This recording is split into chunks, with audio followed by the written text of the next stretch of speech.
This is TWIS. This Week in Science, episode number 797, recorded on Wednesday, October 28th, 2020. Don't fear, TWISoween. Hi, everyone. I'm Dr. Kiki, and tonight on the show, we will fill your head with fear, potions, and vampires. But first, thanks to the Burroughs Welcome Fund and our Patreon sponsors for their generous support of TWIS. You can become a part of the Patreon community at patreon.com/thisweekinscience. Disclaimer. The United States of America is about to get the one thing it always wants. Democracy. The opportunity to vote. The chance to change the direction of a nation or keep it going down the path it has been on for a while. However the masses choose to vote, the results will have consequences. Good ones, bad ones, we will have to live with them because democracy is worth it, right? Even when we don't like the outcome, but much more so when we do. While the fairness of elections can always be questioned, be it the electoral process itself, the contemptible attempts to disrupt access to voting, or the threat of foreign influence and disinformation campaigns, questioning, challenging, putting elections under a microscope is entirely a necessary part of being in a democracy. But nothing is more important than the act of voting itself and the subsequent counting of those votes. As election draws near, keep in mind that it is up to you to determine the future. So make good choices. Because without a bright future, there wouldn't be us here to bring you more This Week in Science. Coming up next. I've got the kind of mind that can't get enough. I want to learn everything. I want to fill it all up with new discoveries that happen every day of the week. There's only one place to go to find the knowledge I seek. I want to know what's happening, what's happening, what's happening this week in science. What's happening, what's happening, what's happening this week in science. Good science, Kim Blair. And a good science to you too, Justin, Blair, and everyone out there. Welcome to another episode of This Week in Science. We're back with science. Yeah. And a little scary attitude.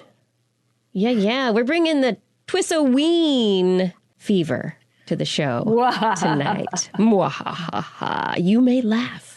You may grow afraid of the science that we bring to you on the show tonight. Yeah, actually. There's some scariness in the world. But maybe we'll teach you not to fear it. I have a lot of stories about, one about distant vampires. They like to keep their distance. They're very nice vampires in that way. Lots of fear. One story about potentially how we can maybe get rid of some of that fear. One about how we like fear. And then I think we should discuss trick-or-treat tactics. Oh. That's a good idea. Yeah. Justin, what do you have? Let's see. I've got giant birds of Antarctica. Global cooling is really happening in humans. How microplastics are getting into babies. If you have babies, you're going to want to wait till the very end of the show, very end of the broadcast to hear about it. Tonight at 9, something may be killing you. and an update on ice melt in the Arctic. That might be good news. We don't know. No, it's not. No, it's not. It's scary. It's scary, and I don't like it. It's like the stuff of nightmares. We don't know. We'll have to see. Blair, what's in the animal corner? There's spooky sounds in my house. I have a potent potion. I have kidnapping and home invasions. Trying to keep it on theme, you know. That's good. Potions. I mean, yeah, and then kidnapping and home invasions. Got it. Yeah, okay, the animal corner is full of uplifting stories tonight. It's Fright Night, you know? It's Fright Night, it is. And As we jump into our frightening show today, I want to remind you that if you have yet to subscribe to This Week in Science, you can find us all over the internet. We are all places where podcasts are found: Google, Apple, Stitcher, Spreaker, TuneIn, Pandora, Spotify, radio.com. We are also on YouTube and Facebook. Look for This Week in Science or TWIS. And you can find us at TWIS.org. But now, let's get into these science stories. You want to get started with a haunting? I mean, I'd rather not, but it's that time of year, so I feel like I'm going to have to. Yep, we are diving right into haunted houses. So, what is it about horror movies and haunted houses that we like so much? What is it? Do you guys, there's an excitement I hate all of it, actually. So the story is not for me. Like, I hate being scared. I'm not with it at all. Okay. Well, for those who do enjoy it, there's actually a term in psychology for the enjoyment of fear and the seeking of fear. It's called recreational fear. And it is that mixed emotional experience of feeling fear and enjoyment at the same time. And it's really hard to actually study this in people, but some wonderful researchers in Denmark got the idea to put heart rate monitors on people and watch them through cameras as they went through a commercial haunted house. Like every year, there are these commercial haunted houses, and people go through them on purpose for enjoyment, to scream and be scared. And why not? So they got 110 volunteers to wear these heart rate monitors, and then they had cameras, surveillance cameras throughout the entire haunted house. And so they had people monitoring the cameras to be able to score enjoyment, fear, different behavioral responses of the people as they went through these haunted houses. And then they had the heart rate monitor data. They tracked all of this, plus they had reported feelings of the participants at the end of the haunted houses. As they exited, they reported on, oh, I got scared here, and that was good, and I liked that, blah, blah, blah.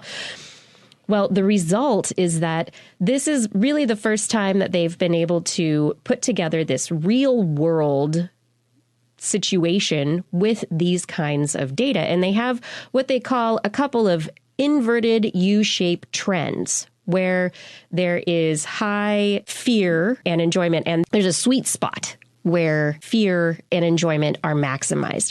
And they seem to happen at the same sweet spot in the heart rate data that is related to these just right deviations from a person's normal physiological state. However, when those deviations became longer, more than just a second or two, and actually turned into a sustained high heart rate, then people reported actually having fear that was not enjoyable, where it turned into something else. And so this comparison of these pieces of data are really putting together this picture of how our bodies and our hearts and our brains and our metabolism, how they all work together to allow us to have this enjoyment of fear, and how that sometimes is not enjoyable. Like, why, Blair, you would maybe not enjoy all this. Did these people know that they were going into a haunted house? Yes. Because, I mean, Yes, they did. Yeah. They wanted to. These are people who would have, they volunteered that, yes, haunted house, yes. So like, old man Larson down the street needs his bread delivery. Can you go deliver that? And then, oh my God, it's a haunted house. Yeah. I mean, that would be, or like, we're just going to, the studies we got, you get your heart monitors on and all this stuff.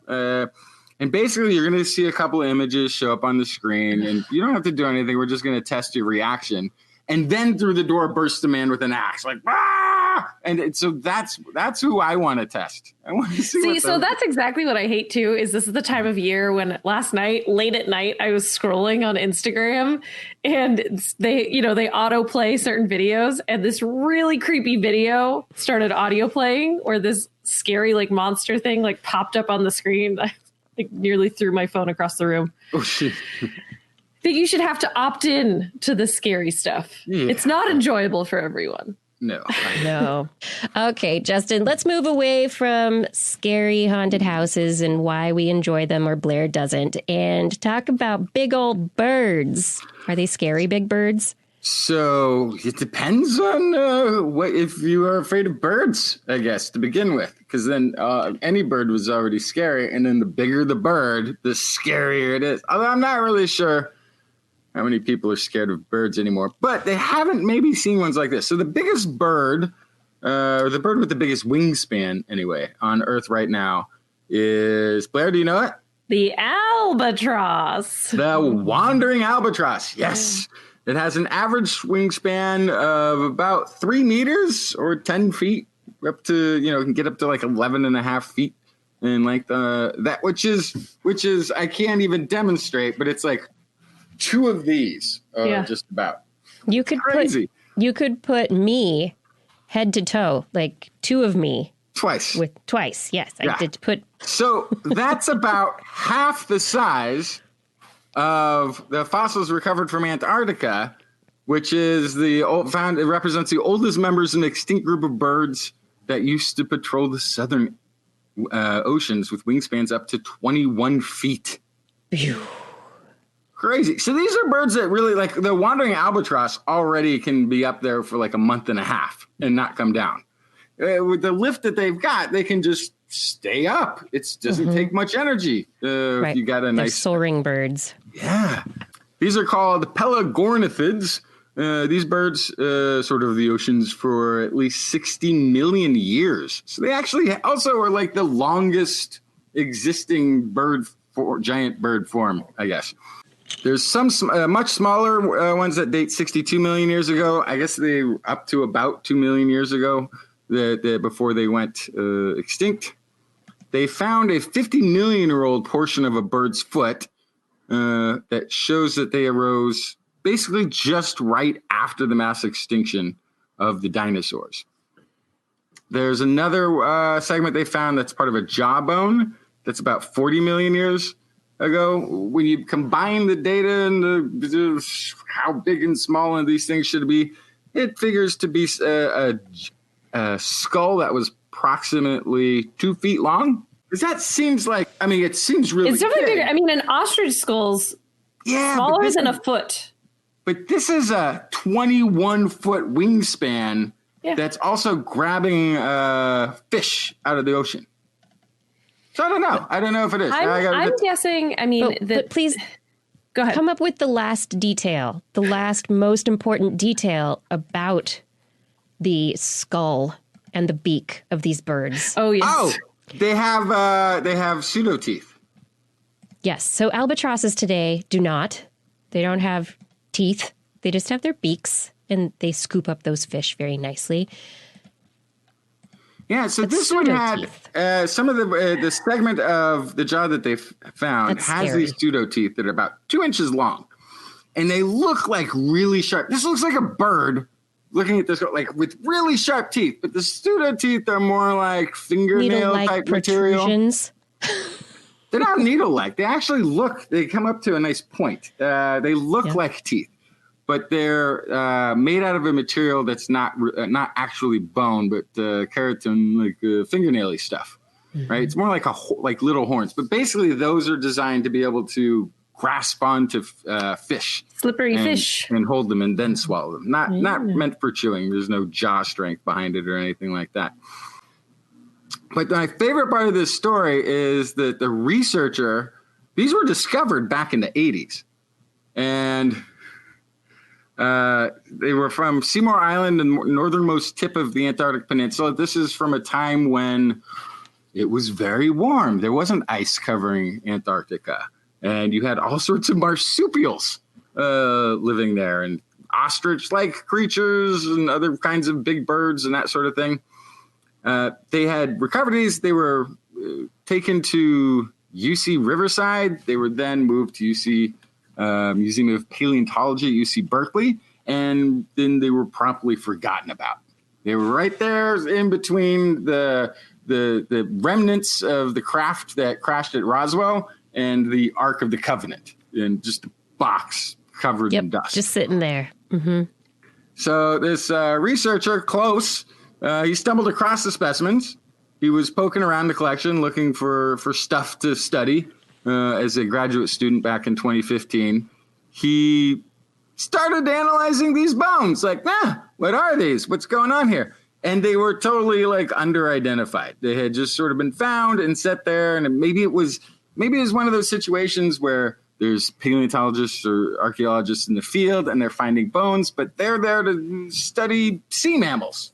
And these aren't sea mammals. So they go into a box. It's not the thing that they're interested in. They still catalog it. They say, okay, here's where we found it. It's maybe 40, 50 million years old in the sediment, whatever. Some kind of bird, not the thing I study. Put it in the box, send it to the museum. So this, here's this description here. He's basically like, he's described as a museum rat at some point here in this. This breakdown of it. We're just like sort of sniffing around the archives and the museums looking for something interesting. And amazingly, like this is like that theme that almost it's a meme of the show. Right, hey, they found something in the basement of a museum that was uncovered or discovered basically, 10, 20, 30, 40, 50 years ago, but only now is coming to light. So much value. I'm so glad there are people who are museum rats who do want to sniff through the things that other people have put in boxes to get back to later, but never had the time to. For sure. Pelagornithids. Yeah, there was another big bird. I don't want to be the fish that they're eating. No. Teratorns that were around for a shorter period of time. Also had extremely big wingspans.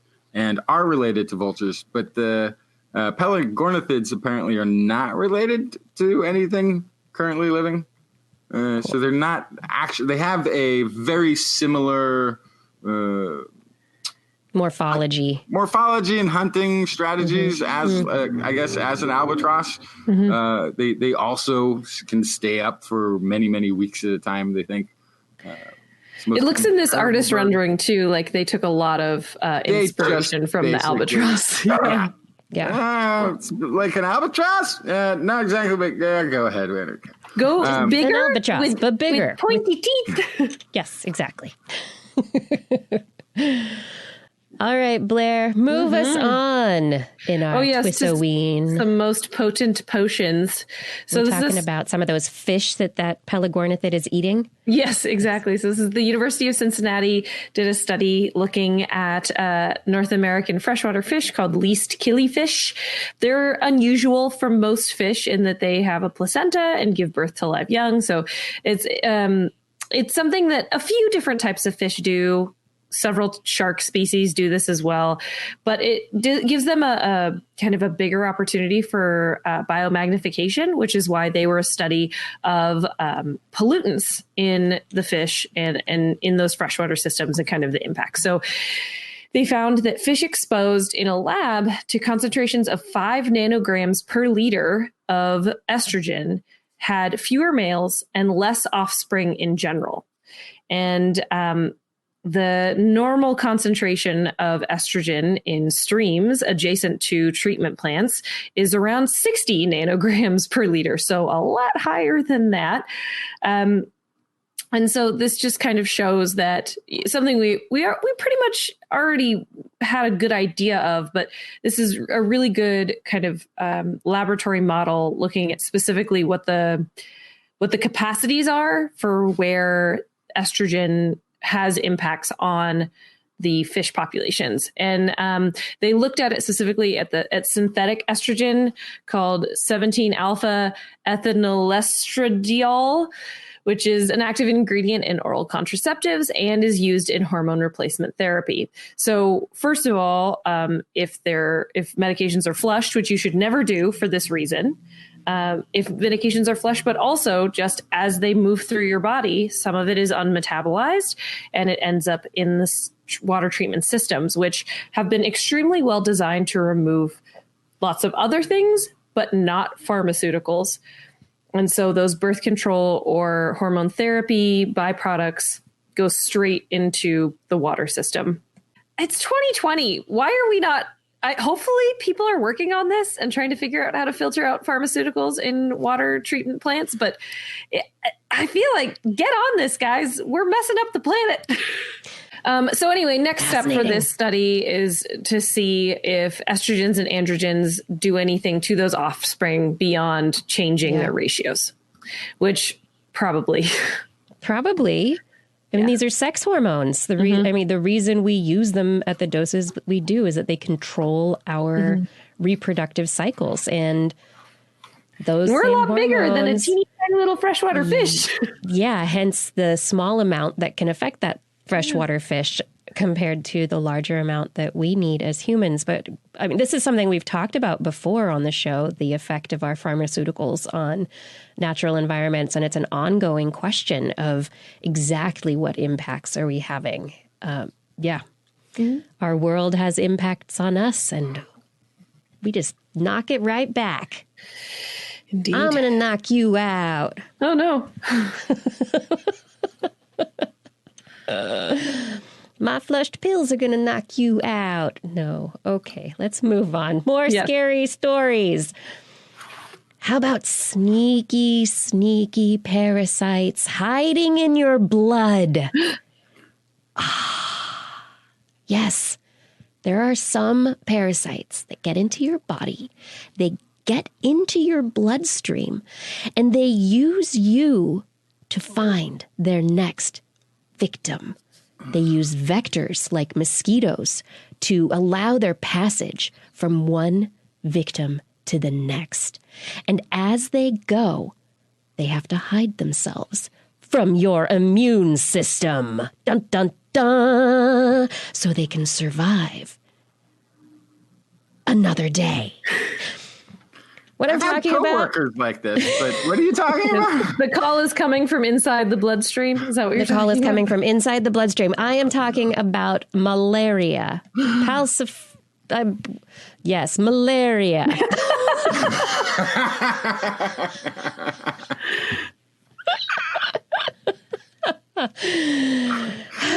Plasmodium falciparum. Yes, I knew I could get that out.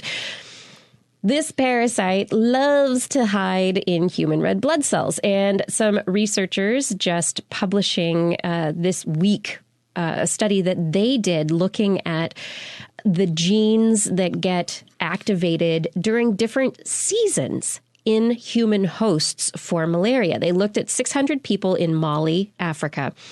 And this was during the 2017-2018 rainy seasons. They recorded diagnosed cases of malaria as well as with fever and suspected cases of malaria. And then they also recorded the dry seasons in between with numbers of malaria cases. And they found that, of course, rainy season, many more cases of malaria, some almost 350 to 400 cases versus only about 12 to 15 during the dry season. So there's a huge difference in the number and the severity of cases of malaria between rainy and dry seasons. And the researchers hypothesized that maybe the parasite has a mechanism to hide itself in the human body until the season when its vector comes out, when it is better for the malaria.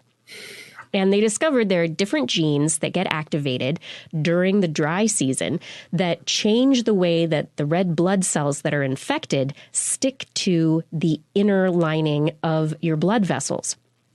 So normally damaged and infected red blood cells will get filtered through the spleen. And that's something that the malaria doesn't want to have happen. So during the rainy season, they make your the infected red blood cells get all sticky. So they stick to the inside of the blood vessels. But then, and this allows them to stay in the blood and they have their infection and everything's bad. And in the dry season, the gene profile changes. The red blood cells aren't sticky. That means that more cells do get filtered by the spleen. But what happens is the parasite is then able to keep a low profile in its host during the entire year and not activate the immune system and then emerge again when the rains start in the following year. super sneaky. I want to know, how does the parasite know it's rainy? How does it know? As soon as the human opens an umbrella, they're like, that's it. Let's get sticky. I'm going to be sticky. Stop the cells. You're not going to like my answer, but I'm going to guess it's hormones. I'm going to say it's microbiome related. It could be. Yeah. We'll just play that game for the rest of Blair calls every unknown. Justin calls microbiome. Yeah, I think this is a typical delineation. This is how we draw our lines on the show here. But like 2 weeks ago, Blair, you had the story about seasonality in humans and how there's like two seasons in humans. And if that's true, maybe there really is some kind of hormonal, bacterial profile, whatever it is, that you've got the let's be prolific, let's be healthy, rainy, springy kind of season, and then you've got the hunker down and it's dry. I don't know. To be fair, in those 2 seasons, there's going to be different foods available, which will alter your microbiome. I'm just saying, don't rule it out. I put it in there. I put it in there when I started. It also sounds to me like hibernation or estivation, right? Yeah, it sounds like humans are a biome. It's which is usually hormonally triggered. Just saying, you know. So many things to look at there, but regardless, something is triggering a change in the genetic profile of the parasite, which potentially is influencing its survival over seasons, which I find that absolutely fascinating and terrifying. Well, and one last thing, not to create too many speculations around this, but I wonder if it could also be affected by the homeostasis attempts inside the body to adjust and regulate to exterior thermal conditions. Like as the weather cools, you have a lot more activity going on in your metabolism and your liver and your other organs to try to get to the right internal temperature. And maybe something just in that normal attempt to homogenize to your environment is triggering this somehow, possibly through hormones. It's which I would say probably through hormones that way. Yeah, that's a good argument for hormones. Absolutely. All right, tell me it. Yeah. Moving on from this terrifying, sneaky parasite, tell me a tale of sea ice. Oh, yeah, this is Sea Ice Arctic Update Edition. Record lows in October for sea ice, as the unusually warm waters slowed the recovery of ice, according to Danish researchers. Diminishing ice comes as a reminder about how the Arctic has been particularly hard hit by this global warming thing that we've been seeing for a long time. Since the 1990s, warming has been twice as fast in the Arctic regions as it has been for the rest of the globe, a phenomenon dubbed Arctic amplification. This is quotey voice of a scientist from the Danish Meteorological Institute, Rasmus Tonbo, who is saying, the October Arctic sea ice extent is going to be the lowest on record, and the sea ice growth rate is slower than normal.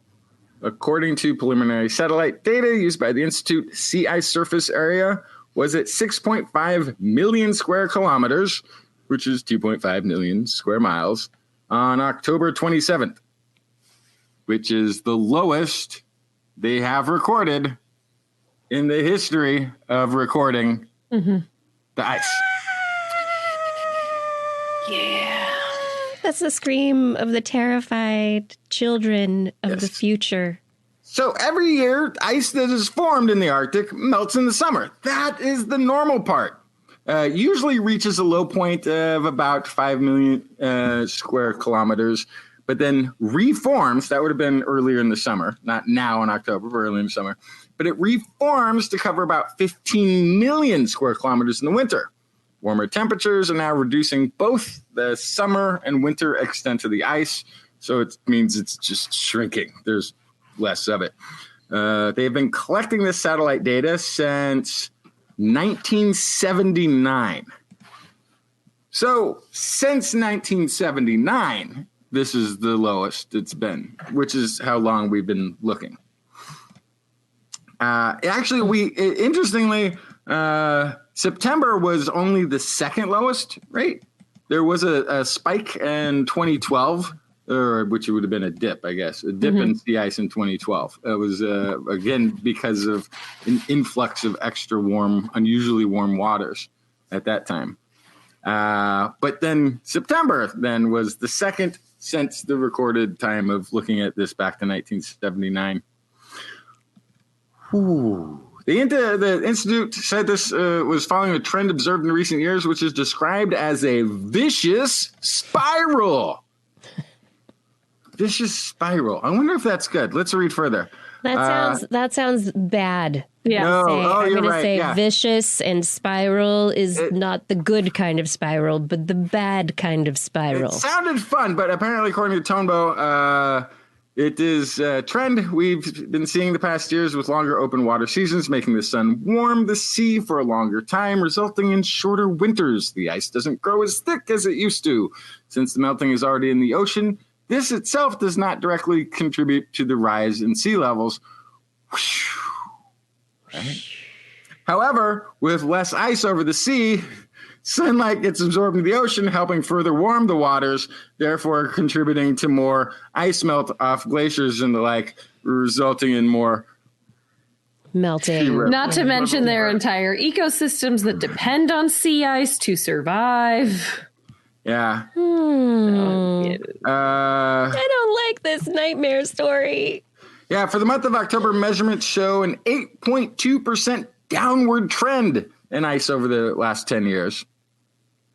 The water temperatures in the eastern part of the Arctic, north of Siberia, was 2 to 4 degrees warmer than normal. And in Baffin Bay, hey, that's where I was, in the northwestern part of Greenland up there. It was 1 to 2 degrees warmer. None of this was good news. I'm sorry. I thought the update this week might have, or this month for sea ice might be good, but no. This is the TWISoween climate change nightmare juice. Yeah, yes, exactly. That's what it is. What about 2020, Blair? Oh, just what about 2020 makes you think you'll have good news of any sort? Yeah, it's sort of been that way. It's not been the best of the years. Not. Nope. No, it hasn't. I can think of better ones. Well, let me give you a little bit of good news, because if I didn't give you this good news, I might tell you about the giant asteroid Apophis, which is going to just miss us in 2026, that actually, because of the way it's kind of warming and the way it's going, it might hit us in like 2068. So yeah, that one. We won't be here. What do we care? I would tell you about that, but I have good stories to tell you instead. So out of Ohio State University, a group of bat researchers have been doing vampire bat studies. Oh yeah, we love the vampire bats because really they are nothing like vampires. You do have to give them permission to enter your home, though. That is true. Yeah, that's true. Oh, that's good to know. Totally. And if Blair says it's true, then it must be. Just kidding, guys. Sorry. Well, I mean, like vampires in our myths and legends, vampire bats do suck the blood. Yes, they want to suck the blood of animals. Like cows and stuff, yeah. Yeah, goats, cows, ungulates. Horses, farming animals, usually because they're plentiful in the areas. But these bats, they live socially. And we've talked before about their interesting social habits. And this team at Ohio State is responsible for some of the cool stories we've talked about how they build trust and make friends and have social bonds and connections in these amazing social groups. Well, they wanted to know what vampire bats do when they get sick. They said, well, a lot of social animals don't go around other animals. You know, you as humans, you don't feel good. You curl up in bed, you stay home. You don't really want to go out and socialize because you feel bad. And they wanted to see whether this happened in vampire bats. So they got some little tiny microchip monitors to be able to do GPS tracking and social monitoring of the social networks on a bunch of these vampire bats. They trapped a bunch of bats and they tagged them with these monitors. And then one group of them got, or a couple of groups of them got different dosages of a drug that would make them feel sick, but not actually be sick. And so they would have all the bad feelings, but, you know, not actually have anything wrong with them. And then another group got a placebo injection. And then they let them go, and all the bats went back to their bat home to be social. And then over the next 24 hours, the ones that got the be sick drug went, oh, I don't feel so good. And they started social distancing.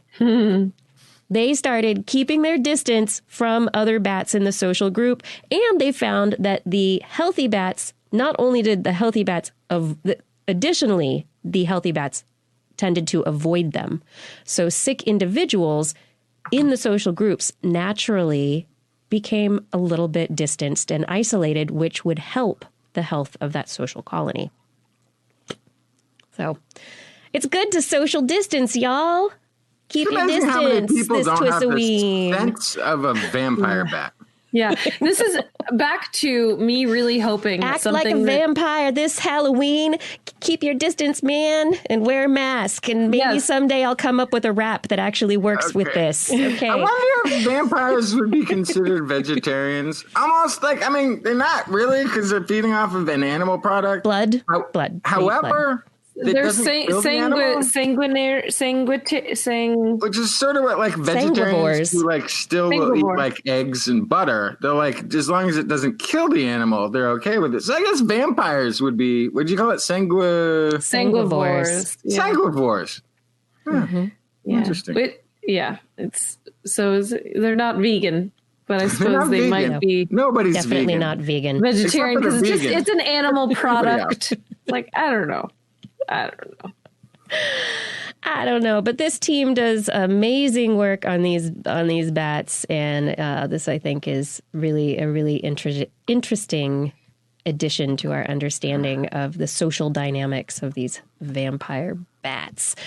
Let's keep this past COVID. If you're sick, stay home. If you have to go out, wear a mask if you're sick. Let's keep this going. Yeah. Be cool like a vampire, yo. Yeah. Stay home.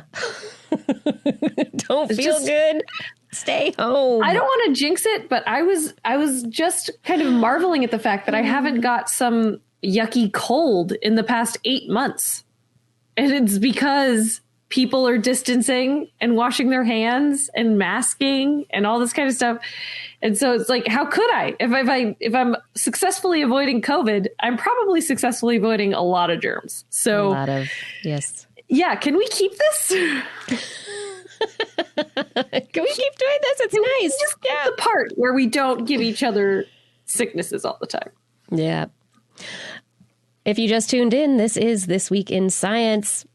If you're interested in a calendar, the 2021 calendars are now available for pre-order. If you head to TWIS.org, you can find the link on the sidebar to order your calendar today. Order one for a friend. Plan ahead for 2021. Maybe we'll get to do it twice.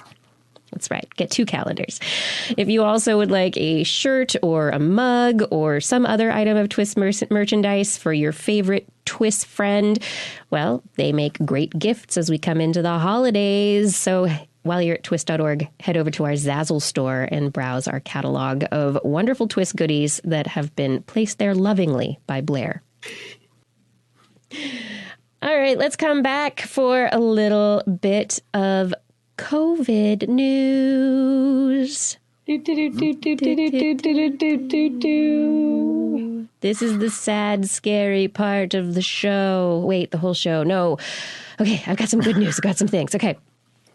Okay. Good news. Numbers Good news. are increasing. Very I'm not going to get good news in this segment. I can't wait to hear. Okay. There is some good news. I mean, I think there is some good news in here. All right.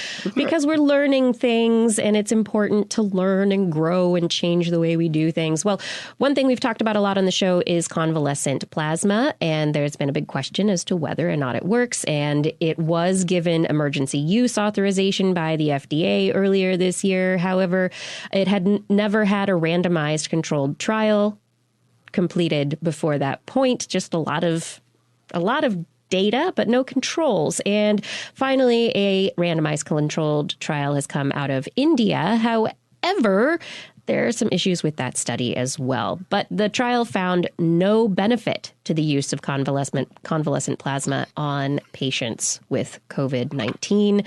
And this does not go along with other reports of getting the convalescent plasma to patients early, having a benefit in patients recovering sooner. So still, we could use some more studies. People have questions about this one. And of course, it's always going to be up for debate until people really figure it out. But convalescent plasma, this data does not support its use. So Blair, as of now, if you had those antibodies, it wouldn't necessarily help. Yeah. I thought you had good news. Wait, what happened? I'm sure there's good news coming. Yeah, that was my little moment to feel like I could actually do something, because I'm the universal recipient. So I feel like always giving blood is helpful, but it feels like the least helpful. Yes. And so, suddenly I was like, ooh, my plasma, this could be great. But yeah. I know. Oh, man. Not so far as the data suggest right now. All right. You might have heard the story this week reporting that people with COVID-19 experience up to 10 years of cognitive loss from having the disease, that you lose 10 years of your ability to think and reason. Wait. Well, it's not necessarily the case. Don't jump to conclusions, people. Don't jump to conclusions. Don't go there. So, number one, the study that everybody is talking about is a non-peer-reviewed preprint. Not peer-reviewed. Not peer-reviewed. I mean, it could have been anything. It's fine. Okay, it's a study. It has the suggestive power. Okay, so... Where is it from? Where is it from? It's out of the UK. It was published in the Med Archive. It's out of the Department of Brain Sciences, Imperial College London, Department of Psychiatry, University of Southampton, University of Cambridge, University of Chicago, King's College London. So, I mean, we've got some good universities and names that all sounds behind good. It. Right. The part that's a little difficult is saying, I get it. It's not a 10-year trend of cognitive deficits. It's a apparent 10-year aging of the brain that they were sort of by testing like where you would be with some sort of cognitive decline. It put you 10 years ahead of your actual age. Okay. Yes. They say people from their abstract, people who had recovered, including those no longer reporting symptoms, exhibited significant cognitive deficits when controlling for age, gender, education level, income, racial ethnic group, and pre-existing mental disorders. They were substantial size for people who had been hospitalized, but also for mild but biologically confirmed cases who reported no breathing difficulty. And finer-grained analyses of performance support the hypothesis that COVID-19 has a multi-system impact on human cognition. Now, this is where where we have to get into what exactly they did. They analyzed cognitive test data from almost 85,000 Great British Intelligence Test participants. They completed a questionnaire regarding suspected and biologically confirmed COVID-19 infection as well. They did not have people take this test and then come back later and take the test again. So this is not we saw this occur with COVID-19 where we did not see it occur without COVID-19 and we have a pre-test and a post-test. No. This is, they took individuals and they controlled across single tests. This was just single individuals only testing one time. This is absolute correlation. It is not causative whatsoever.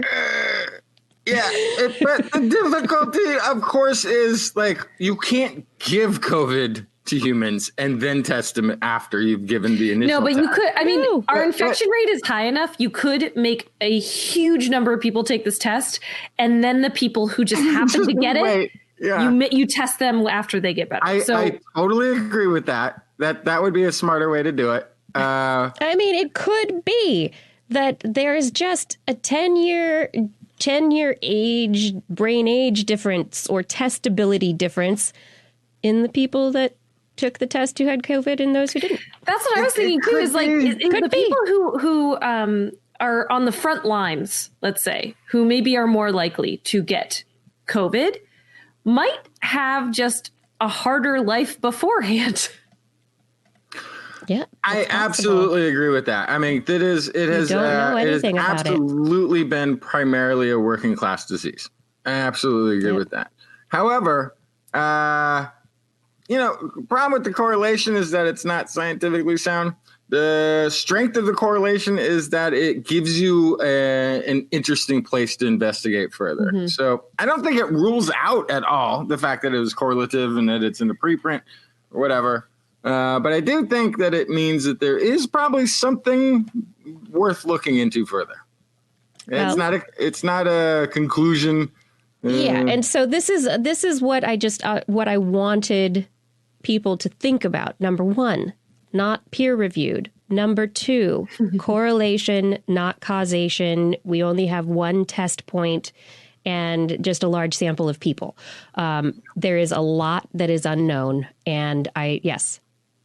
Justin, your point is well taken, that this might be an interesting place to start, but it does not warrant the sensational headlines of the last couple of days saying, COVID's going to age your brain by 10 years.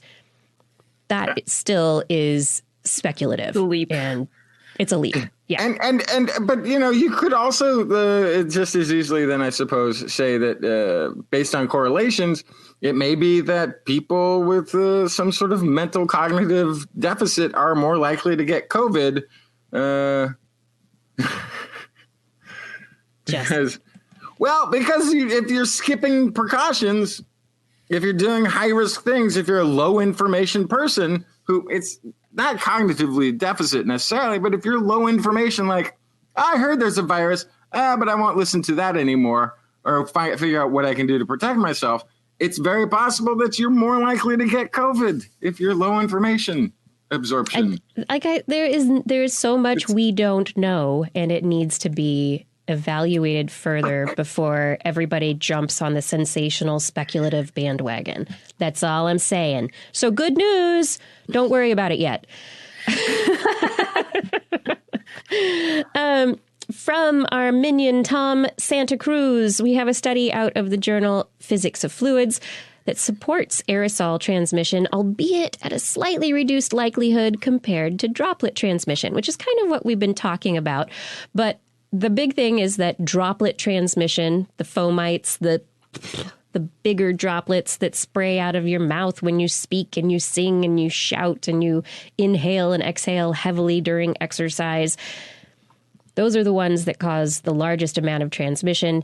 And understanding that is good because we do know that masks tend to block those larger particles better. So mask wearing is probably going to be very effective at continuing to reduce transmission this winter. So wear your masks. And that comes back to the whole viral load thing we've talked about before, right? There's going to be more virus in a big droplet than in an aerosol. You're just going to get into your body. So that kind of tracks with that kind of thinking. Also, just don't breathe around other people. Hold your breath. Yeah. Like if you think you can make it through the elevator ride without inhaling, don't try it. Yeah. Well, that is why they say on a lot of elevators now, it'll say like no more than 2 people and no unnecessary conversation. Is because talking spreads more. And there's never been a necessary conversation in an elevator. Yeah, it's when sort it's of functioning, you mean? Yeah. It's the same sort of thing. Like you stare, everybody's job is to stare at the floor lights.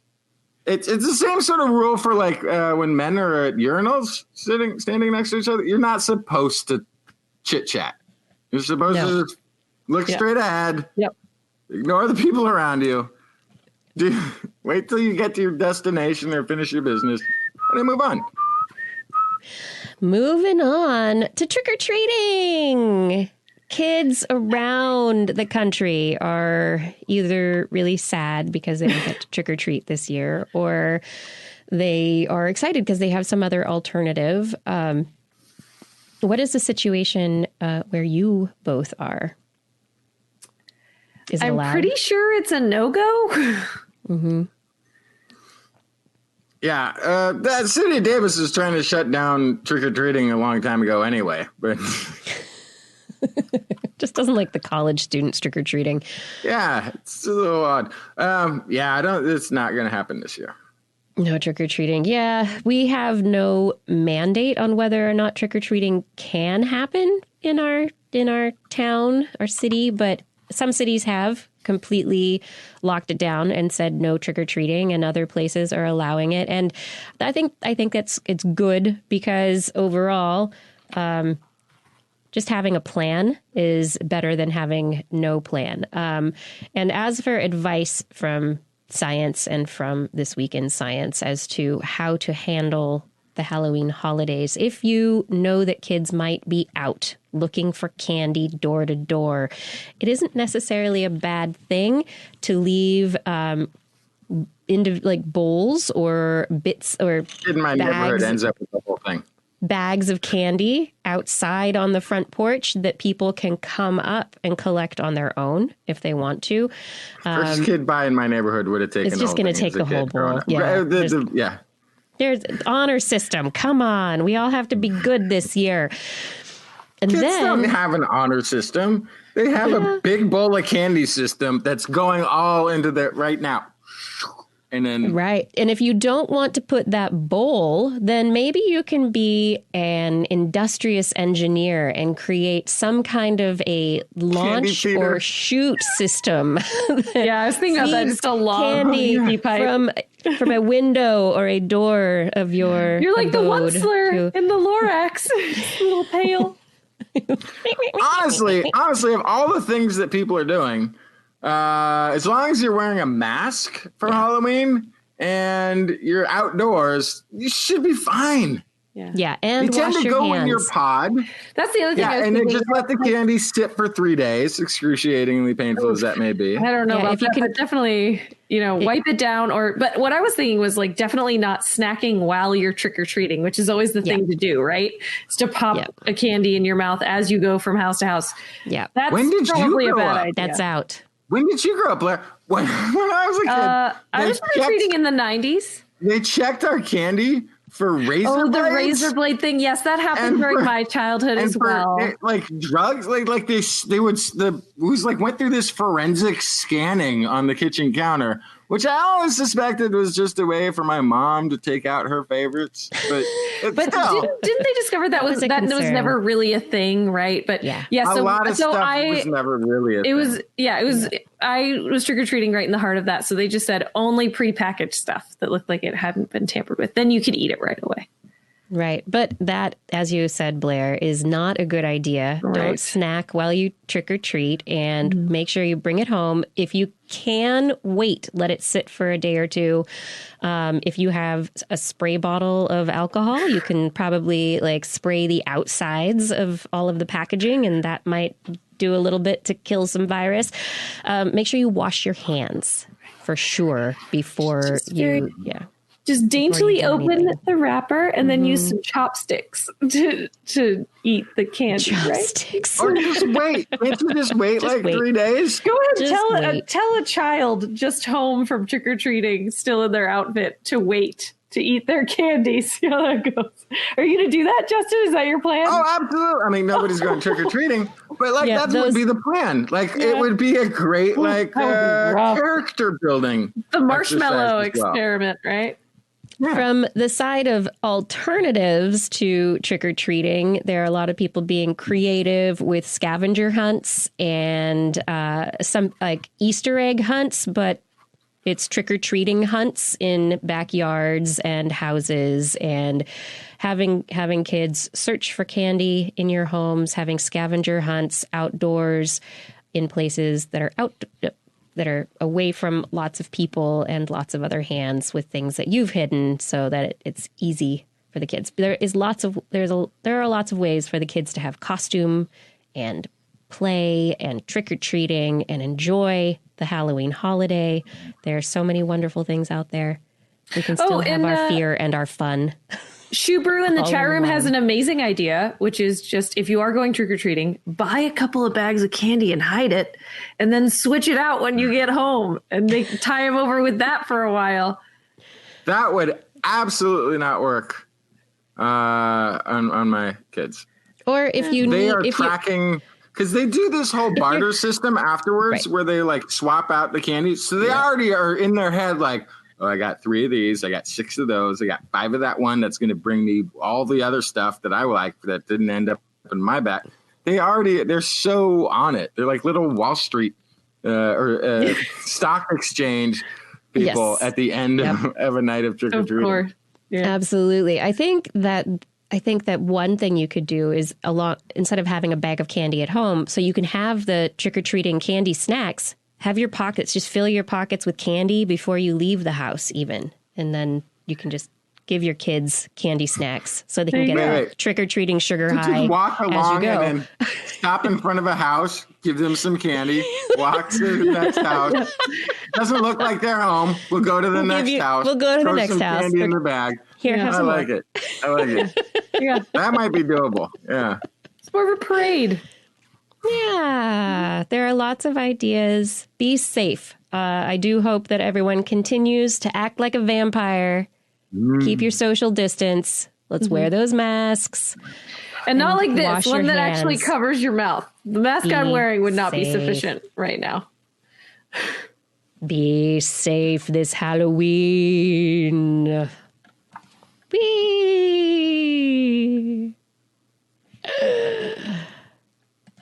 This is This Week in Science. You want to help TWIS grow? Get a friend to subscribe today.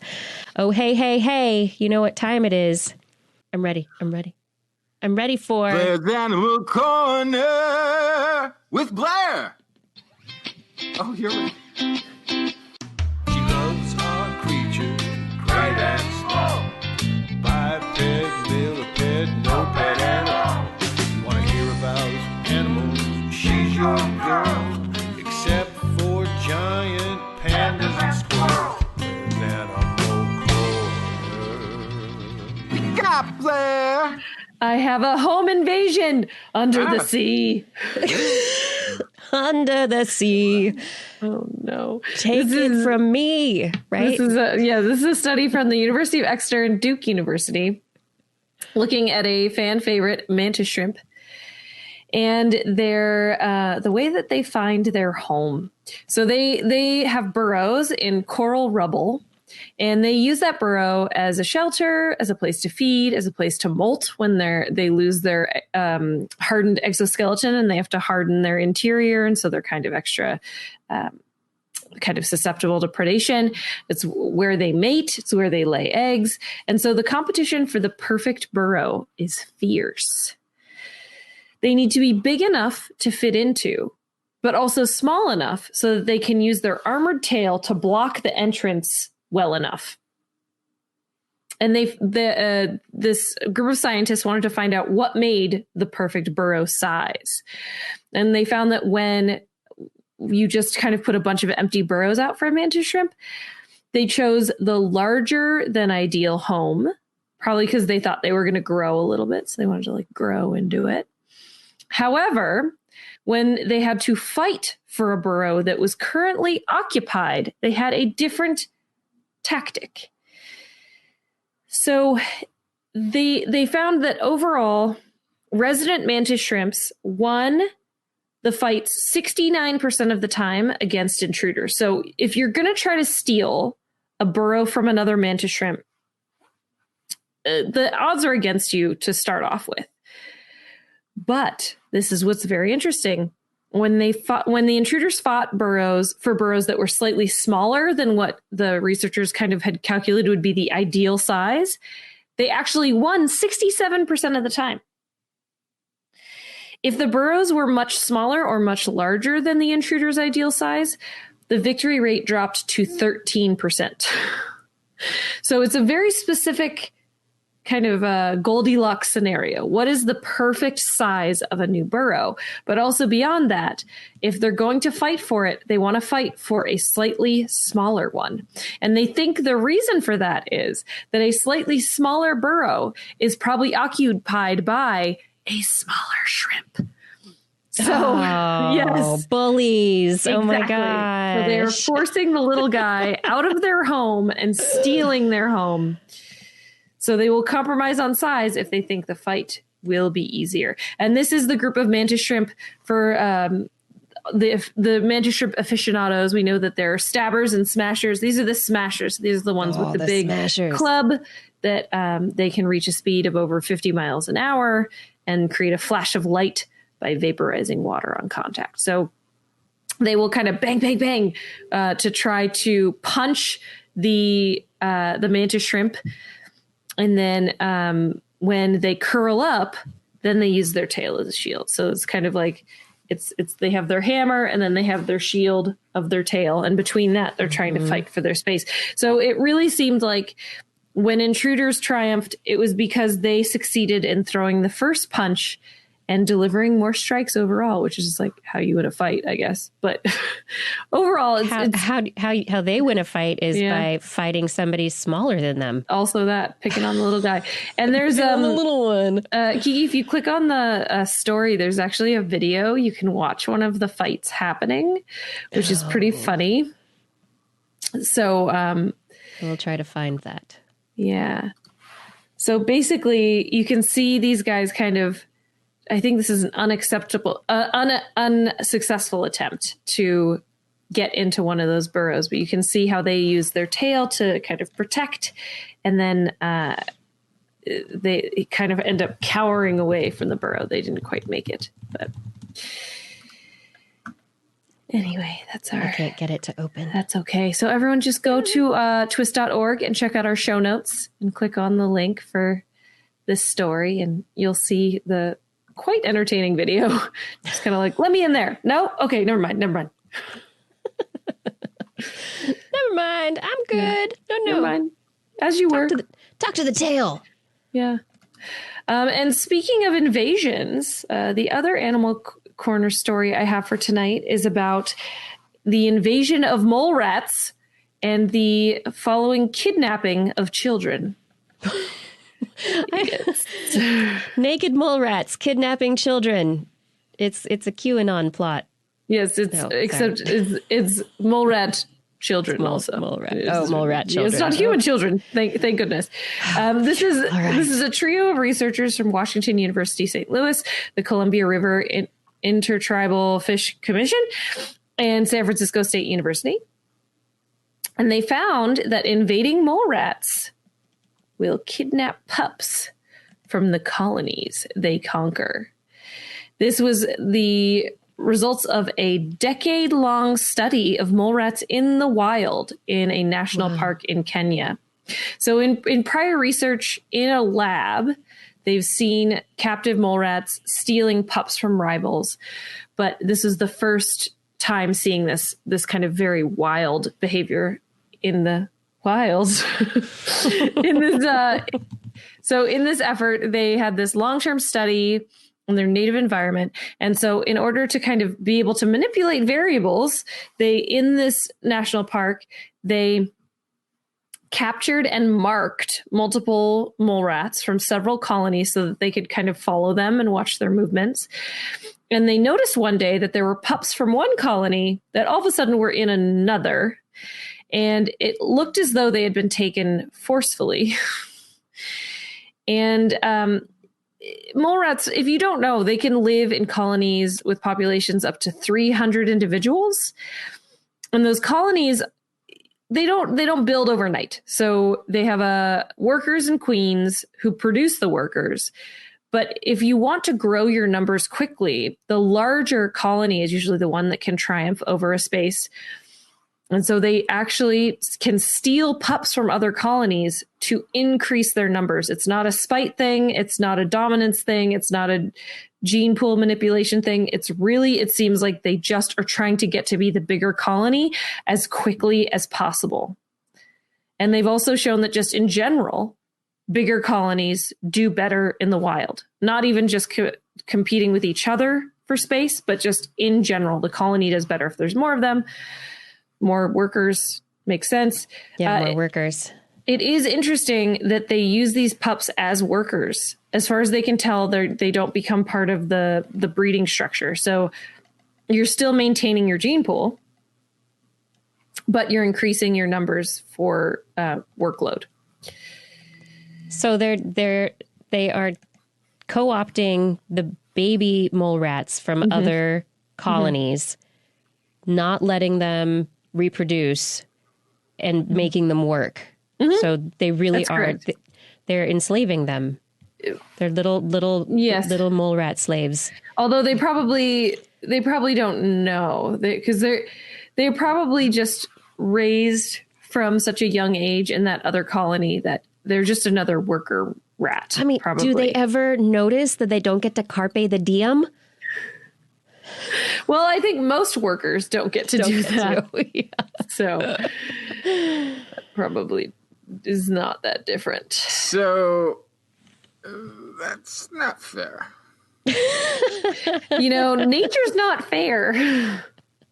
That's how evolution works, is unfairness, basically. So I would like to know how they maintain these kidnapped individuals as part of the colony, and that do they become integrated? And they obviously don't become fully integrated. They're somehow in the colony, but separate. Well, so then my first question is, do the other born there mole rats, are they also not breeding? The great majority, yes. Yeah, Okay. So that's just what it's like to start at the bottom. Exactly. Yeah. They're low on the totem pole, basically. Yeah. They're not low on the totem pole. They are very, very important for the infrastructure of that colony. Right. Yeah, but I don't know. I feel like there needs to be some change in mole rat society. Yeah. I don't know exactly how. You want a mole rat democracy? Yeah, it's not democracy necessarily. Let's not go that far. Just a little bit more. Everybody should be able to reproduce in a society. That's I have some bad news it's good about to be the queen. The animal kingdom, Justin. If that's what you're worried about. Yeah. Don't look too close at most hoofstock or primates. In fact, not good news, especially for males. So. Yeah, is in the naked mole rats, their reproductive structure is actually fairly interesting in that they do have a queen who is it's like an insect hive almost, where the queen is like a bee queen or an ant queen, where that is right. the female who is the reproductive female. Right. Yeah. So she's in charge. But she only selects a certain class of other mole rat to breed with?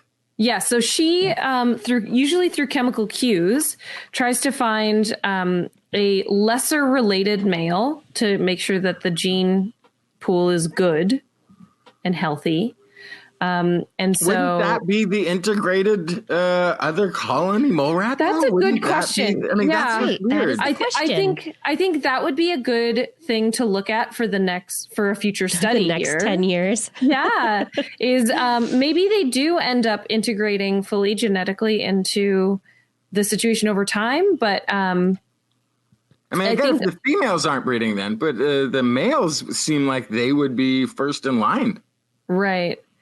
Yeah, I mean, that's a good question. I don't know a whole lot about it. I do know that they do have kind of a social structure where they can sniff each other and know who is kind of quote unquote more important.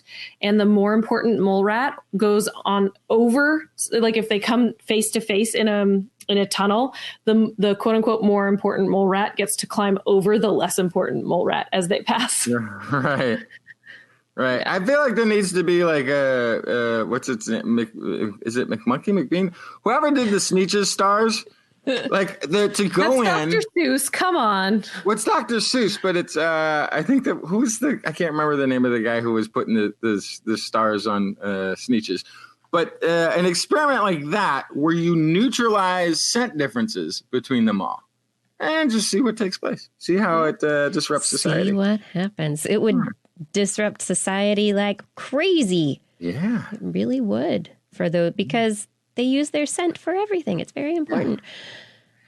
It's fascinating, Blair. Yeah, I don't know. It's a nightmare society that I do not want to be a part of. How's that? Yeah. It's terrifying. It would be terrible to be in a society that had tiers of access to social resources within that group that were so disparately different between the top and the bottom. That would be such a nightmare scenario. Oh, what? This is This Week in Science. Big reminder, the calendars are out. If you're interested in a 2021 This Week in Science Blair's Animal Corner calendar, they are ready for order. Head to TWIS.org. Click on the big toad to get your order today. And while you're there, please help support TWIS. Your support is what keeps this show going. You allow us to be able to reach out to people and bring science and conversation and a little clarity and sanity to the world. You are the reason we're able to do this. We are a listener-supported show, so it's all you. So be a part of making that happen. If you're not supporting us already or you want to make a change to how you support us, click on the Patreon link at twis.org and choose your level of support. $10 and above is how we know who to thank at the end of the show. $10 and more, we thank you by name at the end of the show, if you want to be thanked, of course. So thank you for being a part of bringing sanity and science to people. Thank you for making this show possible. We really can't do it without you. All right. Coming back in. You know whose turn it is. Justin, what you got? I'm not ready. Oh, yeah, I'm ready. Okay, so the following story caught my eye because, one, it seems really odd, and two, I've been noticing this for years. And you never told us before? Come on. No, I never. I've mentioned it at the opportune times when you guys aren't around, but it's been like sort of a thing for a long time that's been on my mind. Very recently, in fact, because, okay, this story, I got to back up. 200 years ago, a German physician, Karl Wunderlich, established through testing all of his patients that 98.6 degrees Fahrenheit or 37 degrees Celsius, which you probably used, was the standard normal body temperature. That's what temperature everybody was. Since then, that has sort of been used by parents, school nurses, doctors, anyone wondering whether or not they might have a fever as to, 98.6, I'm fine. Over time, however, and much more in recent years, lower body temperatures have been widely reported in healthy adults. 2017 study among 35,000 adults in the United Kingdom found the average body temperature to be not 98.6 or 37 Celsius, but 97.9 Fahrenheit and 36.6 Celsius. That doesn't seem like a lot, but that was like the new average. Okay. So in a 2019 study, they studied people mostly, I think, in the sort of Bay Area, Southern Bay Area, in California, and they found the average to be 97.5 degrees Fahrenheit or 36.4 Celsius. So That's what blows my mind. I am consistently about 97.4 or 36.3 in Celsius. Consistently now. And this has only really come up a lot lately because of the COVID times. And so you feel a little weird, you go take your temperature. There I am, still at the 36.3 or whatever. Which is just below the current chill average in California. It's also the lowest I've ever averaged, but it seems to have drifted down from what used to be an extremely reliable 98.6. So until I saw this study, I thought, hey, maybe they just don't make thermometers like they used to. Maybe the thermometers are just all junk. They're not using mercury anymore. Yeah, Come the on. cheap digital versus the good old mercury. Well, but what about like those super fancy temperature machines in the doctor's office? Those ones too, and then the ear one is one I've been using. It's also low. So I figured it was just that. I can tell you, I've been 97.7 my whole life. Okay. Well, that's down there near the California average. You're just above it.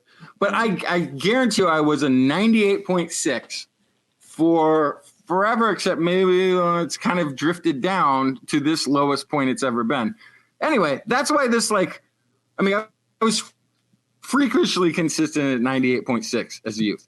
I also had this idea that maybe we had calibrated these mercury thermometers to what body temperature was, and maybe they were wrong. Right. And just everybody figured out they're wrong. Let's say the new digital is actually more accurate, and this is what normal body temperature actually is, and that's why it was always lower. Anyway, a multinational team of physicians, anthropologists, local researchers led by Michael Gervin, UC Santa Barbara professor of anthropology and the chair of the campus's Integrative Anthropological Sciences Unit, and Thomas Kraft, a postdoctoral researcher in the same department, they found similar decreases that I am describing among the Chimane indigenous population of forager horticulturists in the Bolivian Amazon. In the 16 years since they have been studying them, they have observed a rapid decline in average body temperature, a 0.09 degree Fahrenheit per year, such that the Chimane body temperatures are now roughly 97.7 or 36.5 Celsius. So they've actually seen this drift in a population in just the last 16 years. In less than 2 decades, we're seeing, this is quoting quotey voice of Gervin, in less than 2 decades, we're seeing about the same level of decline as that observed in the U.S. over approximately 2 centuries, although I think I've just experienced this over this same period of time. Their analysis is based on a sample size of 18,000 observations of 5,500 adults. They adjust for multiple other factors that might affect body temperature, ambient temperature outside, body mass, that sort of thing. And the research now appears in the journal Science Advances. So there, let's see, let me skip some of this. This is Kraft. No matter how we did the analysis, the decline was still there, even when we restricted analysis to the 10% of adults who were diagnosed by physicians as completely healthy. We still observe the same decline in body temperature over time. So why is this happening? Why is there global cooling taking place within humans? According to Gervin, the finding of lower than expected body temperatures in the U.S. and the decline over time had a lot of people scratching their heads like, is this a fluke? What happened? In the study, they confirmed that the body temperatures below 98.6 are found in places outside the U.S., the UK, and the area in Bolivia where the Chimane live is rural. It's tropical, minimal public health infrastructure. They're probably not popping NSAIDs and anti-inflammatories all the time. So, but that was part of the first theory. Is it's the access to drugs and and using anti blah blah blah blah blah. Like all of these modern world is required the indoor climate controls and the blah blah blah blah. All those but this possible population, blah, blah, blah, blah. That's not happening. And this population has none of that. Yeah, and they're seeing it. But the fact that they're seeing it there in the United States, in the UK. Why? Is it because the temperatures are going up globally? Is there greater humidity? Why are humans cooling down? So the answer is we don't know. They don't know. Okay. That's what I was thinking too, is the planet's getting hotter, but also a huge number of human beings now live in climate controlled existence. Yeah. So your body has to work less hard to maintain temperature. Yes. And it could be because people are all healthier. It could be because we spend less time having infections. It could be all of these things. Except that this group in Bolivia has none of that going on. Yeah. They still actually have a morbidity factor associated with infections. They have their climate control is blankets. And none of the things that people could have been, we should follow this, that, or the other. None of that exists there. And yet that trend is taking place. Very interesting. I've always kind of been whatever. My temperature goes up, my temperature goes down. My temperature does temperature things. It's all around 98.6. I'm always, it's always, there's always error bars in everything. I just assume there are error bars in measurement always. So I'm like, it's close enough. Yeah. But I mean, again, I used to be ridiculously hitting that 98.6, not 98.4, not 98.8, 98.6.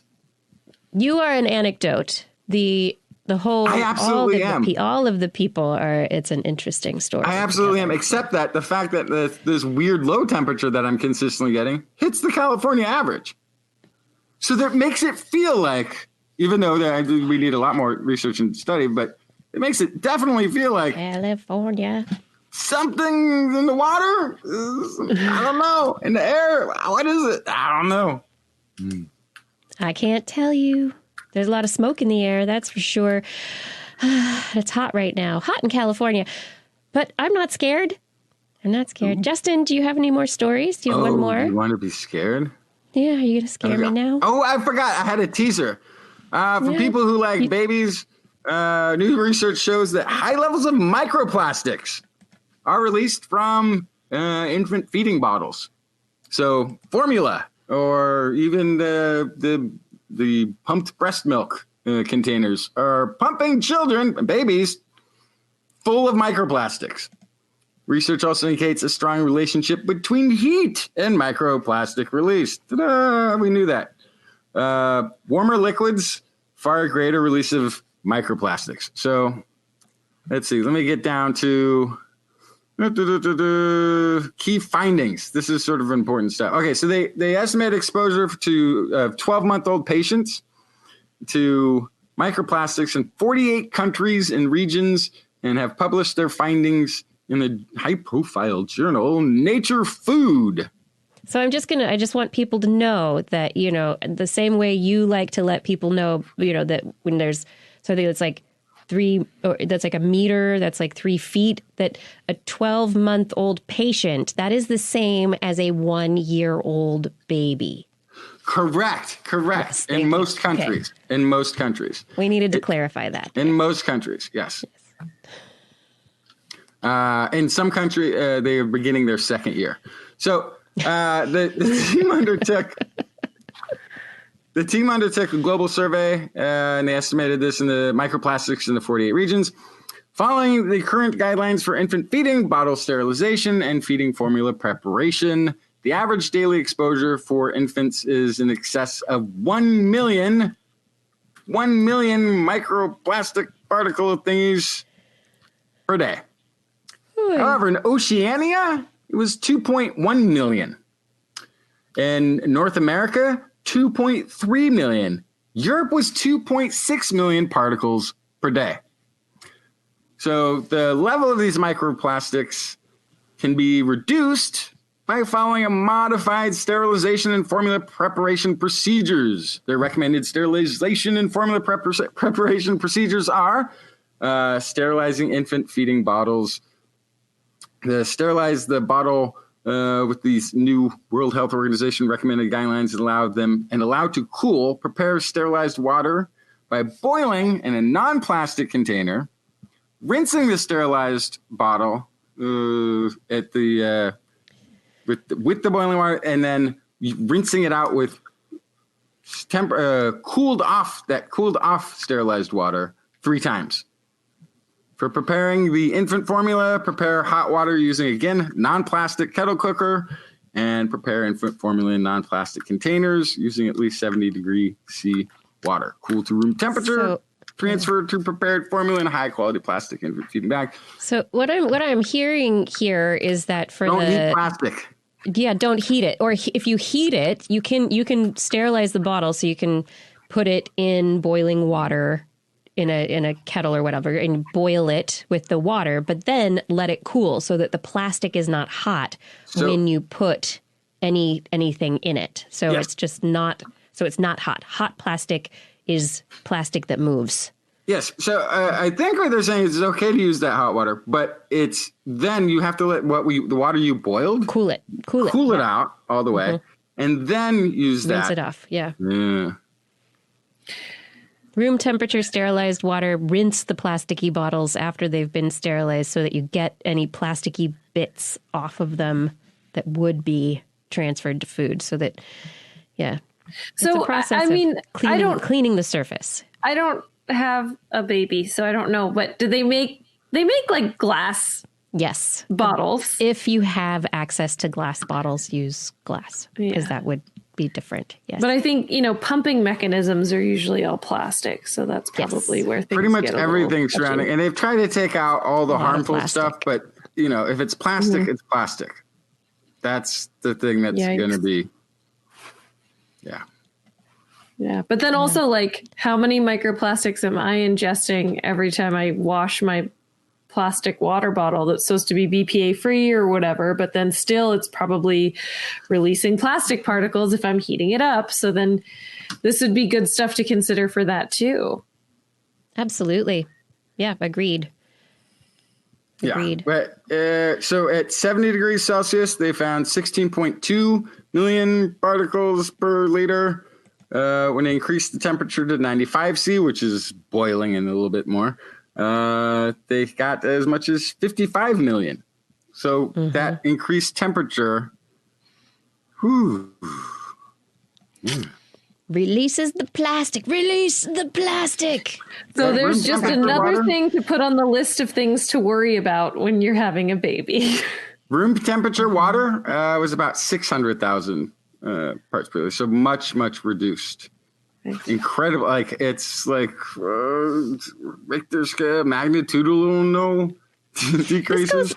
This goes along with like a lot of the stories that we've talked about over the years, where there have been the studies finding that you microwave your food in plastic, then the plastics are getting released into your food. If you have food that's in plastic wrapping, but it gets heated just, by the sun or by temperature, that those plastics can release into your food. So this is just along the lines of all of that research, this heating plastic, that especially if you're dealing with an infant whose hormones, microbiome are going to be affected by these plastics, and that's going to affect their development potentially, you really want to take care. Thanks for scaring us, Justin. Yeah, you're welcome. Yay. Okay, now that we're all scared, I think we might be able to get rid of some of these fears. Yes. Researchers are trying to figure out how to get rid of fears. Sometimes you have fear that is debilitating, that won't go away. Halloween, seriously, clowns, I don't want to see them.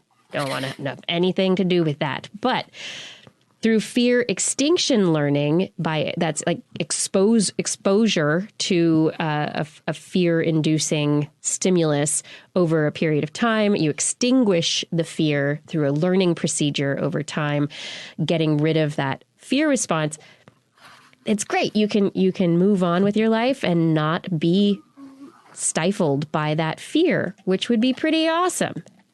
Could be very awesome. So researchers publishing this week from McLean Hospital and Massachusetts General Hospital they published in Nature Communications on neurons in the amygdala, the central amygdala. And we've talked about the amygdala in the brain before. It is the fear-focused part of the brain. This is the part that the amygdala fires up, your fear response gets going. This is your fight or flight response. It is involved in all sorts of psychiatric responses.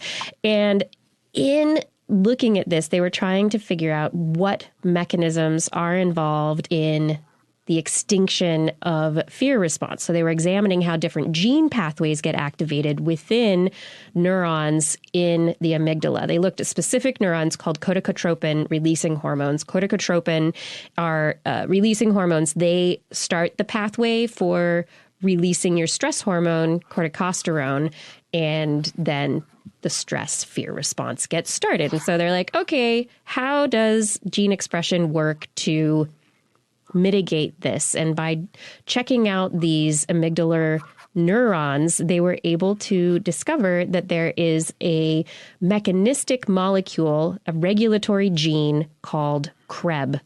This CREB it codes for a protein called cyclic AMP response element binding protein. Blah, lots of names. And when CREB gets overexpressed in these corticotropin releasing neurons, the mice in their experiment got way more afraid. They were super afraid. And so then they were able to reduce the CREB through experimental methods. And when they did that, the mice had a reduced fear response. And so based on their studies, they're thinking that they could focus on CREB as a target for controlling fear and potentially leading to mitigating treatments that can make people live less fearful lives. Or create super soldiers. Who knows? Who knows how the future? I mean, I think about that, and I think about how, like, it would be great to get rid of fear, but of course we need fear. We can't get rid of all fear. That would be bad. That's part of what keeps us alive. But if you have a debilitating fear of flying and you need to get on an airplane, that would be super helpful. Or needles.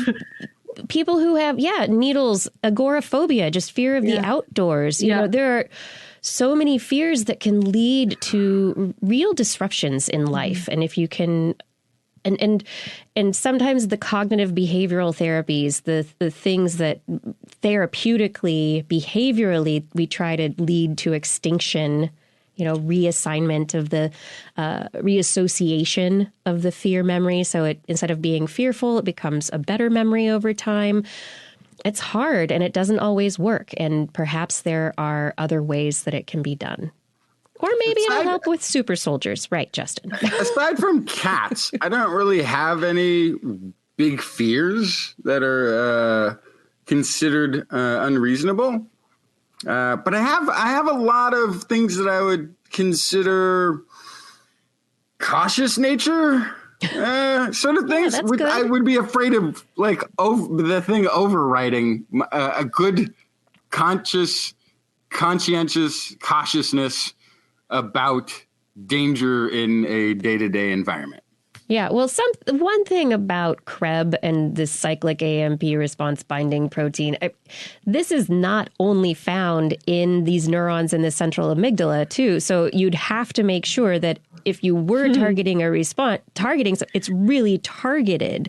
CREB is found in neurons all over the place. It's found in cells all over the place. This is a big one. So it could have off-target effects that would be negative side effects. I don't want an air traffic controller taking this. I wouldn't want somebody who's and I wouldn't recommend this to electricians or people who work on communication towers, maybe, or people who have some sort of high-risk job. I would think that there's a healthy amount of sort of fear of what you're working with. But I think keeps you safe. I think that plays into the extinction piece, because if you do something enough, you become less afraid of it over time. Right. So in those cases, if you're working on telephone poles every day, you're probably, even if you started a little bit afraid of heights, you're probably not anymore. Yeah. Yeah, except you still have like story that I'm sure they told you when you were in training camp or whatever it is about the awful things that happen to people who forgot the protocols. Right? If I may, I've worked with dangerous animals, and I've worked with people who've worked with dangerous animals for decades, and you keep a healthy respect and you know about the fear you're supposed to have, but you cannot help but build complacency to a certain extent if you're around it all day, every day, because it is exposure.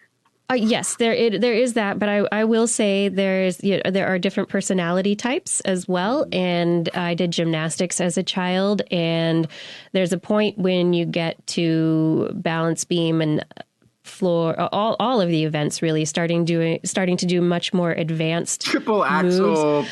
Balance beam, dismount. Flips. Right. When you start doing back handsprings on the balance beam, when you start doing double backs, full twisting tricks on the floor, giants on the high bar, these are all things that they're dangerous, and you have to really trust your physical ability, and you have to trust your coaches, and you're going to mess up sometimes. Okay.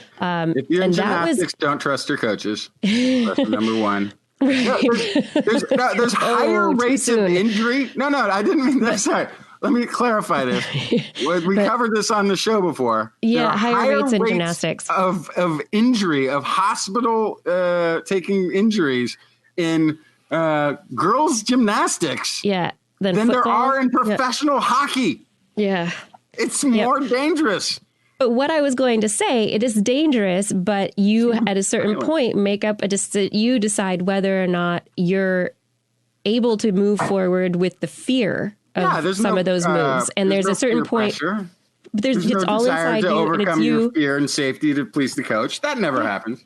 There was a point where I went, I can't do this anymore. I'm done. I'm afraid, and I'm okay with that. My fear wins, and it is good. But not just fear, there's also anxiety. What's the difference between fear and anxiety? So anxiety's all in your head. Like fear could be more of like an external stimulus. Yeah. And you could swell in your own anxiety for hours just sitting on your couch. Right. So fear is certain and anxiety is uncertain. Yeah, this is when I started pole vaulting in high school. And like on the first day of pole vaulting practice, this new coach told this story about pole snapping and somebody getting skewered by the thing. I didn't have a chance to Google anything back then, so I didn't get to find out that was like happened once in the history of pole vaulting, and that it's been done thousands and thousands and thousands, hundreds of thousands of times without any that stuff happening. So I overcame the fear and continued to practice, but the anxiety never left. Every time that pole hit and I felt the bend, there was this like, don't break, don't break, don't break. The anxiety is there because it's uncertain. Is it going to happen this time? It's not that you're running and when it hits the ground, it is going to break and you're just waiting until the point that you do that. It's certain. No, it's uncertain. So researchers publishing this week in the Journal of Neuroscience were studying this difference between fear and anxiety. And apparently there is an overarching criteria. It's called the Research Domain Criteria Framework, and it currently guides the U.S. National Institute of Mental Health's like how they are trying to discover brain circuitry that underlies different disorders like anxiety and depression and other mental illnesses. And so they were looking at this, and there's a lot of evidence already that suggests that, well, based on this framework, fear and anxiety exist in two separate neural circuits. But there's been a lot of evidence recently that suggests that they don't, yet it's not yet been exemplified in this framework that the U.S. National Institute of Mental Health uses to guide everything that they do. And so in this study, they really wanted to nail down whether or not there are different circuits at work. And so they shocked people, because that's what you do when you need to figure out fear in people. It does seem like they find an excuse. You apply electric shocks. No, this is a vision study. But we should shock them to see how it affects their vision. No, we'll save it for the one where for doing fear and anxiety. Yeah, it's like Venkman from Ghostbusters, Yeah, just applying the shocks. But what they ended up doing is they had different groups of people where they had a threat of a painful electrical shock. And the threat was either signaled by a countdown timer that went 3, 2, 1, and then they got a shot. So it was a certainty that they would get this painful shock. Or there was a random string of numbers like 17, 5, 37, 9, and then the shock. No, that's worse. I think that's worse. And then the shock would be applied at some time that they didn't know after what number it would come, but it would come. So that was their uncertain threat for anxiety. And while they were doing this, yes, they were looking at their brains, and they looked very carefully at regions of the amygdala that we were talking about, and also a different area of the brain called the bed nucleus of the stria terminalis, the BNST.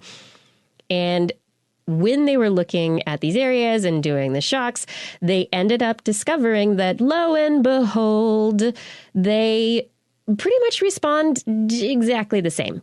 That there is really no underlying neural difference between the two regions that our National Institute, the NIM, US NIM, currently says there is a difference between fear and anxiety, and that anxiety is in the BNST and fear is in the amygdala. This study says no, absolutely, there is no difference in how these circuits respond to the certain and the uncertain threats. And so they say that based on their research and based on their work and the work of others, that our guidelines for how we deal with mental health need to be changed. Yeah, but how we study it. Okay, so this is good, but does that? I could see how they could have similar origins, but I feel like psychologically there are different results. Right. So it depends on, this is the beginning of the circuit of your psychological response, fear or anxiety. It's not the entire circuit. This is just that one part of the brain. Like these are networked to various parts of the brain that lead to however you respond to things and how you feel. But I'm thinking of fear and anxiety as, it's the fear of getting up in front of a crowd and talking, or the fear of talking in front of a microphone. These are just you're afraid of doing it, versus the anxiety of thinking about, what if I say something off? What if I embarrass myself? What if this happens? What if that happens? And you just run through all the possibilities. What if this? What if that? And you can't stop it. That's still leading you. It's leading you up to that fear, but then kind of backing off just a bit because it's not certain, because it doesn't have a certainty to it. It's very uncertain. somewhere in the brain there's a desk that this initial trigger comes across. And you go, is this something we can do about? Anything about? Can we do anything about this right now? No. Send it back. Let it loop around again. That's anxiety. Can we do anything about it? Not right now. Send it back. Yeah. But How then about it gets now? Oh, that's a big cat. Yeah, we should run. Yeah, exactly. Yes, that's exactly it. Can we do? I think that is it. Can we do anything about it now? Immediately. Yeah. Interesting. Yeah. Exactly. Oh, brain. No wonder anxiety's loop. You can't do anything about it right now. Yeah. Stop thinking about it. Stop thinking about it. You stop thinking. You stop thinking about it. Stop thinking about it. You stop thinking about it. Have we come to the end of the show? Oh my gosh, did we? Did we make it? Are we out of stories? What? I think we're out of stories. We are out of stories. We haven't been hit by an asteroid yet. Halloween is coming. Happy TWISoween, everyone. It's been fun. Yeah. All these ghastly and terrifying, fear-inducing, or maybe fixing tales. Science! That's good. Thank you for listening. I hope you enjoyed the show. Thanks for dressing up, Blair, even though it's hot in San Francisco. That's all right. It was worth it. It's the only time I'll get to dress up this year, I think. So I'll take it. Take what we can get. TWISoween. Yes. And I'm going to rattle my chains of I don't know. I'm like I was telling Blair, I'm either a Beastie Boy or Chuck D from Halloweens of the past that you need to enjoy what you got, I'm a ghost of Halloween past, Halloween of the future, telling us to be careful and socially distance and wear masks and wash our hands. Look like the lead running back for the 49ers right now. Okay, there we go. All right, shout outs, everyone. Oh, actually, before shout outs to my wonderful co-hosts who are back. Thank you for coming back safely. Yeah. Congratulations, nice. Justin, on safely traversing the air travel of the world to return to the States. That part was easy. Getting here was easy. The being here is still scarier than anything else I've ever done. Yeah. And Blair, congratulations on your recent wedding. Thank you. You got what? I don't even know about that. I was wed. He got married. Yeah. We had Congratulations. Thing. And it's been enough days now that I feel like I can sigh some relief that I think it was all really happened. It was. Yay. Congrats. All right. We can talk about that more in the after show. All right. Shout outs to Fada for helping with social media, show notes, the YouTube chat room. Thank you, Identity4, for recording the show. Thank you, Gord, for manning our main TWIS chat room, keeping that going. Really appreciate that. And thank you to our Patreon sponsors and the Burroughs Welcome Fund for their generous support. Thank you to Chris Wozniak, Dave Dunn, Vegard Sheftad. I did it again. Hal Snyder, Donathan Stiles, a.k.a. Don Stylo, John Scioli, Guillaume, John Lee, Ali Coffin, Maddie Perrin, Gaurav Sharma, Mike Shoemaker, Sarah Forfar, Donald Mundus, Stephen Alberon, Daryl Myshak, Stu Pollock, Andrew Swanson, Fred S104, Corinne Benton, Sky Luke, Paul Ronovich, Ben Bignell, Kevin Reardon, Noodles, Jack Bryan Carrington, Matt Bass, Joshua Fury, Sean and Nina Lamb, John McKee, Greg Riley, Mark Hessenflow, Gene Tellier, Steve Leisman, a.k.a. Zima, Ken Hayes, Howard Tan, Christopher Rappin, Richard Brendan Minish, Melizond, Johnny Grindley, Flying Out, Richard Porter, Christopher Dreyer, Mark Massaros, Artyom, Greg Briggs, John Atwood, Melania is a Russian super spy, Rudy Garcia, Dave Wilkinson, Rodney Lewis, Paul, Matt Sutter, Philip Shane, Kurt Larson, Craig Landon, Mountain Sloth, Jim Drapeau, Sarah Chavis, Alex Wilson, John Ratnaswamy, Sue Doster, Jason Olds, Dave Neighbor, Matthew Litwin, Eric Knapp, E.O., Kevin Parachan, Aaron Luthen, Steve DeBell, Bob Calder, Marjorie, Paul Stanton, Paul Disney, Patrick Pecoraro, Ben Rotheg, Gary S. Oh, and happy birthday, Ben Rotheg. Gary S., Tony Steele, Ulysses Adkins, Brian Condren, Jason Roberts, and Dave Friedel. Thank you for all of your support on Patreon. And if you are interested in supporting us on Patreon, you can find information by clicking the Patreon link at TWIS.org. Yeah. And I think we're going to be back again next week. Oh, next week. That's a big week. We will Hopefully. Be back on Wednesday, November 3rd. 8 p.m. Pacific time, broadcasting live from our YouTube studios at Facebook on the channels where the pods are happening from TWIS.org/live as well. That's right. Hey, do you want to listen to us as a podcast? Maybe as you pretend to trick or treat around your desolate neighborhood? Just search for This Week in Science wherever podcasts are found. If you enjoyed the show, get your friends to subscribe as well. For more information on anything you've heard here today, show notes, the links to stories, all will be available on the glorious website, www.TWIS.org. You can also, while you're there, sign up for a newsletter, which will come to you periodically. Yes, it's a periodical.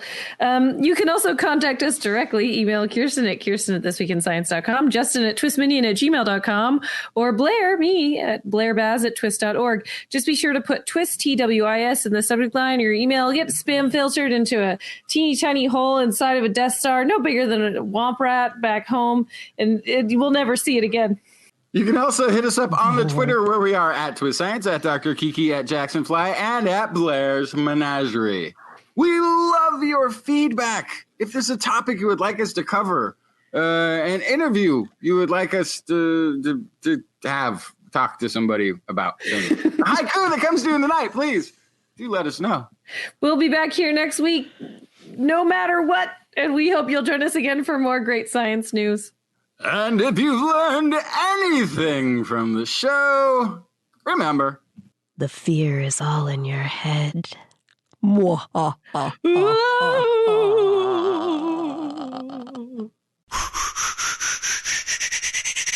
This Week in Science. This Week in Science. This Week in Science.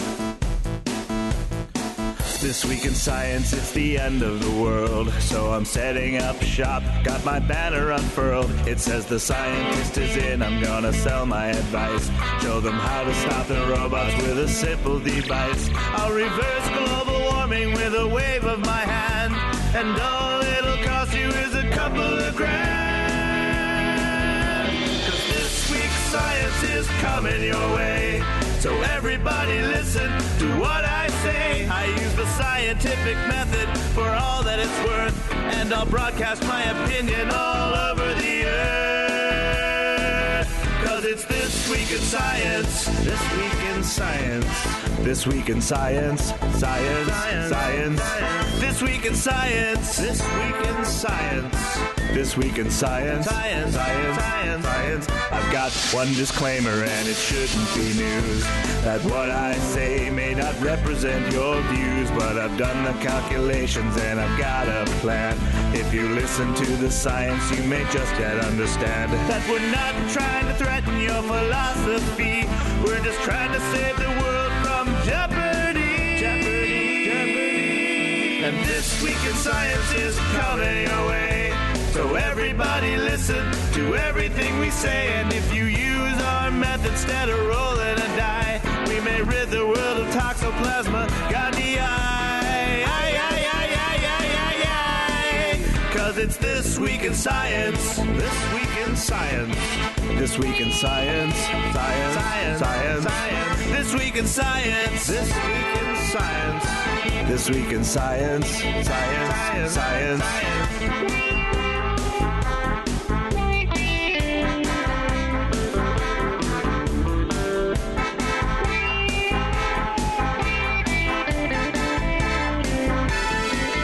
Got a laundry list of items I want to address, from stopping global hunger to dredging Loch Ness. I'm trying to promote more rational thought, and I'll try to answer any question you've got. But how can I ever see the changes I seek when I can only set up shop 1 hour a week? This Week in Science is coming your way. You better just listen to what we say, and if you've learned anything from the words that we've said, then please just remember it's all in your head. 'Cause it's This Week in Science. This Week in Science. This Week in Science. Science. Science. Science. Science. This Week in Science. This Week in Science. This Week in Science. Science. Science. Science. Science. This Week in Science. This Week in Science. This Week in Science. This Week in Science. This Week in Science. This Week in Science. This Week in Science. This Week